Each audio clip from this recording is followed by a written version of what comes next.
სიმშვიდე არისო, სულის ერთნაირი მდგომარეობა ხების და ძაგების დროს.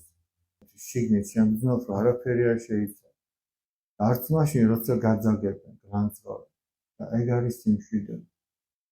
და ხა წარმოიდგინეთ ადამიანი, რომელმაც სიმშვიდე მოიპოვა მართლაც, მისთვის არც ხება არის დამაზიანებელი და არც ძაგება.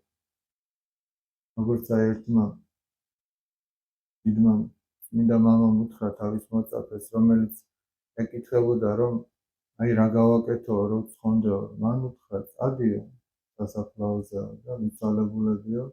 ჯერ ერთ შემთხვევაში უთხრა, რომ ისინიო აქეო, აკიდეო და მერე უთხრა, რომ წადიო და ეხლა ლანძღეო და რო ჩამოვიდა ორივე შემთხვევაში კითხა, რომ აბა გითხრეს რამეო და არა, არაფერი არ მითხრეს. ხო და შენც ეგრე იყავიო და გადარჩები.